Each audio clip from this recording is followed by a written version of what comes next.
आज उत्तर प्रदेश कांग्रेस ने उत्तर प्रदेश जोड़ो यात्रा को शुरू कर लिया है, जो साफ तौर पर 2024 के चुनावों से पहले कांग्रेस का बिगुल है। पर मैं आपको बता दूं, इस समय मैं गंगो शहर में हूं, जहां से इस यात्रा को शुरू किया गया, सहारनपुर में आता है।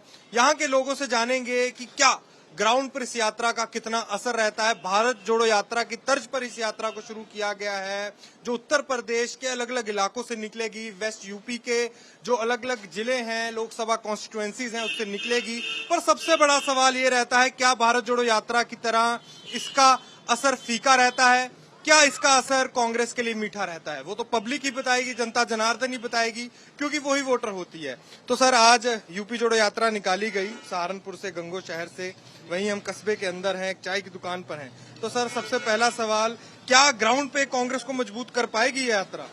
देखिए सर, यात्रा तो ये निकाली, इससे पहले उन्होंने भारत जोड़ो यात्रा निकाली थी, अब यूपी जोड़ो यात्रा है।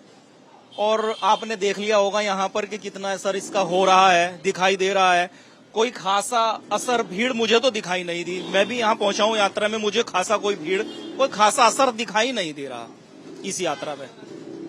जी, तो धरातल पर क्या लगता है, कांग्रेस मजबूत हो पाएगी इस यात्रा से? क्योंकि लीडर देखे गए अजय राय हैं, जो यूपी कांग्रेस के चीफ, वो खुद आए हैं। कहा जा रहा है कि लोगों में एकता के लिए बीजेपी की पॉलिसीज के खिलाफ कुछ असर करेगी। सर अगर यहाँ पे देखो बड़ा लीडर कोई कांग्रेस का आता तो शायद इन चीजों को कुछ लोग देखते, उनकी बात समझते, उनसे ये इंस्पायर होते कि हाँ ये कुछ लेकर आ रहे हैं, कुछ नया चीज चाह रहे, देने की कोशिश कर रहे हैं, ताकि कुछ उत्तर प्रदेश में कुछ और चीज सामने आती। अब जो सरकार सत्ता में चल रही है वो कानून व्यवस्थाओं को लेकर बहुत ज्यादा सतर्क है और चीजें बहुत अच्छी जो कार्य कर रही है, तो उसको कहीं ना कहीं उसको कम कराने के लिए, उसका जो एक फीडबैक है वो ये अपना दिखाने के लिए, तो उनको कुछ ना कुछ ऐसी चीज करनी चाहिए थी जो कि यहाँ के केवल लोकल नेता ही हमें दिखाई दिए। यहाँ बाहर का केवल अजय राय के अलावा यहाँ आसपास क्षेत्र के लोग थे, बाहर से कोई नेशनल नेता लीडर आना चाहिए था, जो इतनी बड़ी यात्रा का जब कोई आगाज कर रहे हैं, जैसे राहुल गांधी जी ने यात्रा जोड़ी थी, वहां से शुरू की थी, तो यहाँ से कोई ना कोई बड़ा नेता, कोई बड़ा लीडर कांग्रेस का आता तो कुछ और बात होती। तो हमारे साथ एक और सज्जन पुरुष हैं। सर, कांग्रेस का जो जमीन पर देखा जाता है, धरातल पर जो हालात हैं इस समय बहुत खराब हैं। लोकसभा सांसद उनके पास सिर्फ एक है, और मेरे ख्याल से असेंबली में भी यूपी में उनके पास सिर्फ एक सीट है, यूपी में, उत्तर प्रदेश। इस बीच ऐसी यात्रा जो निकाली जा रही है, वेस्ट यूपी को कवर करेगी, क्या आपको लगता है ग्राउंड पर इसका कोई असर होगा?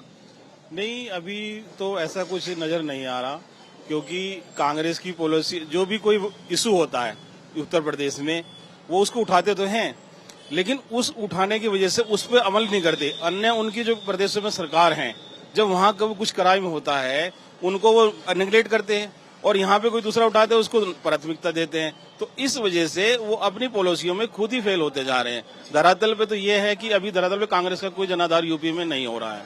अगर जनाधार होगा तो उनके लीडर अगर अच्छा कार्य करते तो आज भी होता, लेकिन उन्होंने नहीं किया। इतने यूपी से कांग्रेस सर्वप्रथम रहती थी, लेकिन अब पिछड़ते जा रही, क्योंकि अपनी कार्यशैली से और लोगों के बीच से दूरी हटने से, नेताओं को जो उन्होंने काम नहीं किए उनके और बैठे रहे, तो इस वजह से वो पीछे हटती जा रही। कोई धरातल पे अभी उनका कोई जनाधार नहीं नजर आ रहा है। और भी जो बड़े क्षेत्रीय दल हैं, समाजवादी पार्टी हो गया, बहुजन समाज पार्टी हो गया, ऐसे दलों के इस समय क्या हालात हैं? क्या ये दल, जैसे इंडिया अलायंस की बात हो रही है, अगर कांग्रेस और एसपी इकट्ठे आ जाए तो आप वेस्ट यूपी के जैसे नागरिक हैं, क्या आप वोट डालेंगे? नहीं, ये क्या गठबंधन पहले अखिलेश जी का, राहुल जी का पहले भी हो चुका, लेकिन उसके बावजूद भी उनकी सीटें अच्छी तरह से निकल के नहीं आई। और अब भी ये इन्होंने गठबंधन बनाया है, भारत जोड़ो यात्रा भी की है, इंडिया गठबंधन भी बनाया है, लेकिन इनके नेता ही एकता के मंच पर एकता की बात नहीं कर रहे। वहां बैठ के बात होती है, बाहर निकल कर स्टेटमेंट को चौर आ जाता है। तो इसलिए जो पब्लिक में उनका जो उनका विचार जा रहे हैं वो नेगलेक्ट जा रहे हैं, जिससे उन नेताओं को प्राथमिकता नहीं दी जा रही। अगर ये अपने बैठ के मीटिंग में गठबंधन बनाया तो सब नेता एक सुर में बोले तो तभी कुछ प्रभाव पड़ेगा जनता पर, अन्यथा नहीं। बहुजन समाजवादी पार्टी के क्या हालात हैं धरातल? बहुजन समाज पार्टी के अभी तो कोई ऐसी कोई उनकी भी छवि नजर नहीं आ रही, क्योंकि जब मायावती जी थी उस समय उनकी भी नीतियां लोगों ने देखी, काम भी हुए, ऐसा नहीं काम उस समय हुए थे, लेकिन अपने ही कामों से वो पिछड़े हुए हैं। और रही अब मायावती जी कितनी, उनका भी जनाधार अब घटता जा रहा है। तो सर गंगो ये इलाका है, सहारनपुर के अंदर आता है, लोगों ने तो राजनीति की बातें तो हो गई, ऐसी कौन सी चीजें हैं जो सहारनपुर को अभी चाहिए, जो एक राजनेता को फोकस करना चाहिए कि इस समय सहारनपुर की ये जरूरतें हैं? हमारे क्षेत्र को तो एक मेडिकल लाइन में काफी पीछे है। अगर कोई मरीज कोई बीमार हो जावे, अचानक से कुछ थोड़ा गंभीर हो जावे, तो हमें सहारनपुर से पहले कोई मार्ग नजर नहीं आता। गंगो लगभग मेरे हिसाब से कस्बा गंगो में 70-75 गांव लगते हैं और सभी के सब विवश हैं कि लोकल गंगो में भी कोई ऐसी सुविधा नहीं है कि मरीज को सुरक्षा महसूस हो। मेडिकल लाइन में बिल्कुल फैल है। और रही राजनीति की बात, को कांग्रेस का यहाँ 0/0 है। और अगर क्षेत्र के जैसे कि हमारे नोमान मसूद हैं, अगर वो इस पार्टी में आए और इस पार्टी के टिकट से लड़े तो उसका कुछ माहौल अलग हो जाएगा, क्योंकि यहाँ पे जो पुराने लीडर हैं उन्हीं का अपना वोट बैंक है, ना कि पार्टी का। पार्टी का जो यहाँ पे वोट है केवल बीजेपी का नजर आता है, जो गोपनीय वोट है, जो कैमरे का के कुछ और वोट डालता है बीजेपी पे। लेकिन उसके अलावा जनाधार जो है वो अपना अपना है सभी का। इधर तीतर वाले चौधरी यशपाल सिंह का परिवार है, उनका अपना वोट बैंक है। और नोमान मसूद कस्बा गंगो से है, इनका अपना अच्छा जनाधार है।